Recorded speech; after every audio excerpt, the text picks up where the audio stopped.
13-year-old Eric Smith was riding his bike to summer camp when he spotted 4-year-old Derek Robbie walking alone along the road. He lured the young boy into some nearby woods, where he strangled him, dropped a large rock on his head, and sexually assaulted his body. Smith later claimed this crime was an anger-fueled response to the bullying he himself suffered from other children at his high school, as well as from his father and sister. He is still incarcerated today, having been refused parole several times.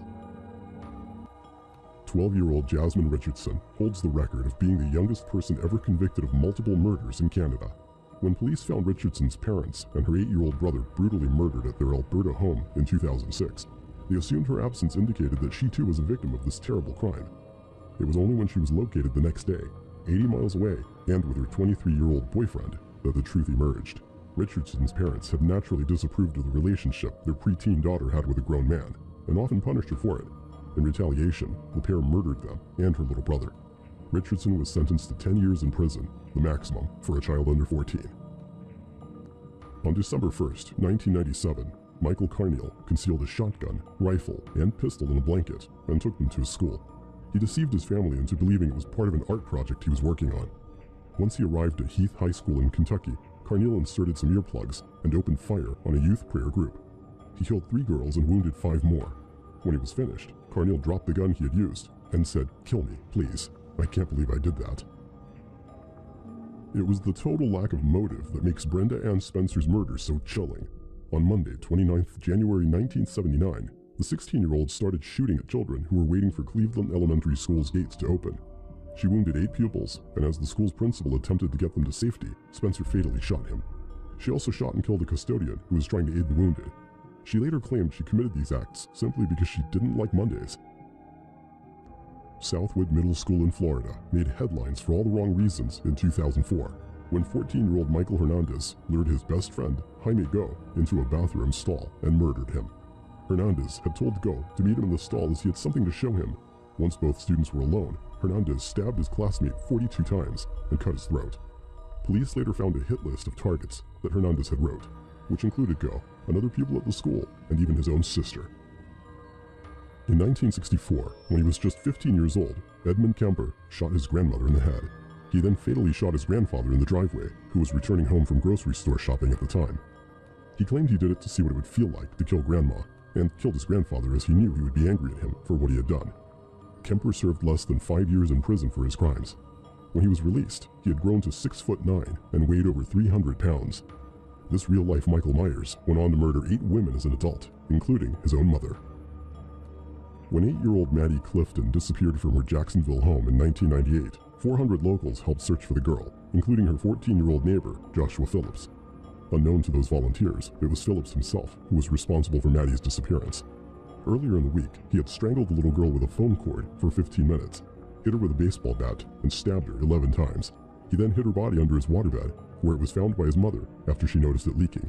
He was charged with first-degree murder and sentenced to life without parole. It was only one day before Mary Bell's 11th birthday when she strangled 4-year-old Martin Brown to death. The murder took place in Newcastle, England, in May of 1968, and barely 2 months later, Bell killed another child. On this occasion, she had a friend help her, but the method was still the same, this time strangling 3-year-old Brian Howe. Afterwards, Mary returned to the body to carve an M in the little boy's stomach with a razor blade. She also used a pair of scissors to cut off some of his hair, scratch his legs, and mutilate his genitals. Once apprehended, the friend who had participated in the second murder was acquitted, while Bell was convicted of manslaughter on the grounds of diminished responsibility. She served just 12 years in prison for her crimes. On the 12th February 1993, 10-year-olds John Van Abels and Robert Thompson had spent all day shoplifting from the New Strand shopping centre in Bootle, England. They were skipping school, as they so often did, and had planned to abduct a child, lead them to a busy local road, and push them into traffic. Eventually, they noticed 2-year-old James Bulger, and once his mother was distracted, the pair took the toddler by the hand and left with him. What followed became one of the most notorious crimes in British history. Instead of sticking with their original plan, the boys took Bulger on a 2.5-mile walk to a disused railway station, during which time they constantly beat him. Once at their destination, Venables and Thompson tortured Bulger in sickening ways. Police even suspect a sexual element may have been involved, before finally killing him by fracturing his skull with a 22-pound iron bar. Due to their ages, both boys were sentenced to only 8 years and given lifelong licenses upon their release. In 2010, one of the boys, John Venables, returned to prison on child pornography charges. In 1874, 14-year-old Jesse Pomeroy was labeled as the Boston Boy Fiend on account of his horrific killings and the milky white film that covered his right eye, completely covering his pupil. Before he progressed to murder, Pomeroy had been sentenced to 6 years in a children's reform school for the sexual torture of 7 boys. Although, thanks to his mother's machinations, he was released after only a few months. 2 years later, 10-year-old Katie Curran went into the Pomeroy family store and was never seen again. Because of his history, Jesse was interviewed about the missing girl, but nothing came of it. 5 weeks after this incident, 4-year-old Horace Millen was found in a pit on the beaches of South Boston. Naked, mutilated, covered in stab wounds, and almost decapitated. Pomeroy was once again under suspicion for the child's murder. When questioned if he had done it, the Boston Boy Fiend replied, "I suppose I did." After also confessing to Katie Curran's murder, her mutilated body was later found in his mother's cellar. For his monstrous crimes, Jesse Pomeroy was sentenced to hang, but due to his age and the belief that he was mentally ill, public outcry saw this changed to 40 years solitary confinement.